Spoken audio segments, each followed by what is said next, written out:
Tan Sri, yang itu, apa khabar Tan Sri? Saya, Alhamdulillah. sebab saya tengok macam, betul? Walaupun pun saya akan buat yang terbaik untuk Tan Sri. Yang muda, rakyat Malaysia. Rang undang, wang tak dituntut, perbahasan di peringkat dasar. Yang Muhammad, saya ni banyak rang undang kita berkecuali lah. Hal ini saya sokong. Sebab berdasarkan pengalaman.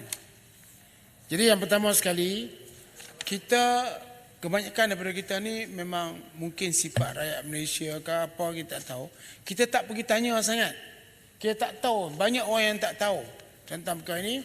Tetapi yang bagi kita tahu, kita ejen. Ejen ni, kita tak tahu sama ada ejen ini resmi ataupun tidak.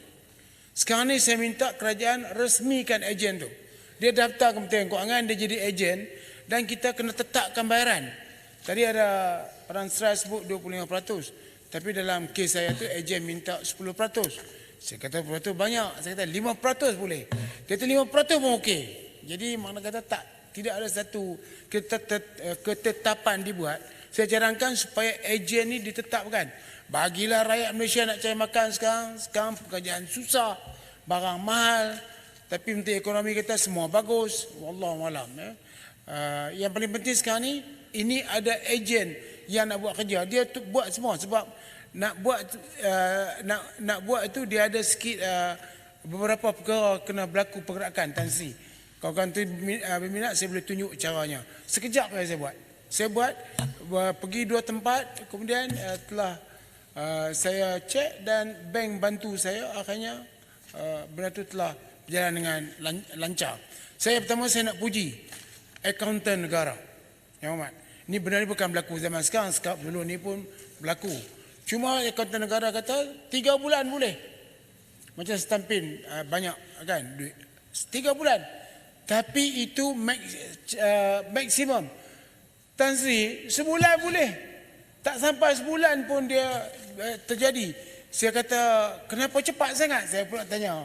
Sebab dia janji kata 3 bulan Datuk barulah dapat maklumat.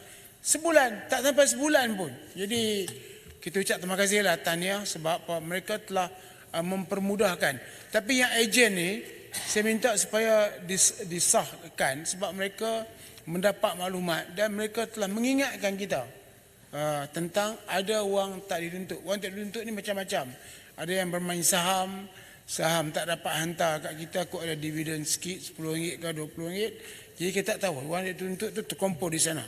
Jadi sekarang ni jumlah wang tak dituntut seperti pantun daripada Sungai Besar Kalam tadi, iaitu berapa jumlah sebenarnya. Kalau ikut jumlah saya sini 11.3 bilion telah meningkat kepada 11.7 bilion. Tapi ada kawan saya tadi beritahu kata 8 bilion. Tapi jumlah sebenarnya itu nombor 2. Nombor 1 yang berhormat, oleh kerana kalau kita pindahkan kepada akaun amanah disatukan, 10 tahun baru kita nak pindah. Kenapa 10 tahun? Sebab apa? Wang ini akhirnya kalau orang nak tuntut juga, kita boleh bagi. Sekarang 15 tahun. Lepas 15 tahun, ianya dimasukkan dalam wang amanah disatukan. Tapi kita masih boleh tuntut. Saya percaya yang saya punya tu mungkin dah 20 tahun. Tapi masih boleh tuntut. Oleh kerana ianya boleh dituntut, kenapa kita boleh dituntut walaupun telah dipindahkan? Saya cadangkan diturunkan lagi kepada 5 tahun. Kenapa 10 tahun? Ya, Tan Sri, kenapa 10 tahun? Sebab apa? Macam mana pun wang ini akan dapat dituntut. Sekarang ni kalau kita pindahkan, kita jadi kurangkan kepada 5 tahun, kerajaan untung. Kerajaan boleh bayar macam-macam. Termasuk boleh bayar peruntukan kat kami yang saya akan report supaya wang yang tak bayar pada kami ini dimasuk wang tak dituntut. Kami boleh tuntut kemudian hari. Kalau tak dituntut di dunia, kita akan tuntut di akhirat. Tak ada masalah. Bulan besok penghabis, saya banyak usul lagi dengan Tan Sri. Nuzul Quran ni kita boleh berdoa kepada Allah. Langit terbuka.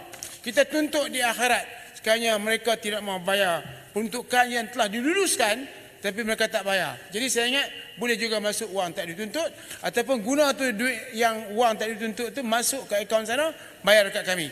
Jadi saya cadangkan daripada 10 tahun turun 5 tahun. Dan kerajaan dini adalah sinking account, sinking fund, Tan Sri. Tak ada interest. Jadi kalau kita ikut pendekatan EPF saya dulu kerja dulu, caruman saya ingat tak sampai 10,000 caruman dulu. Tetapi setelah dekat 30 tahun atau mungkin 40 tahun, tiba-tiba wang itu telah berpuluh kali ganda.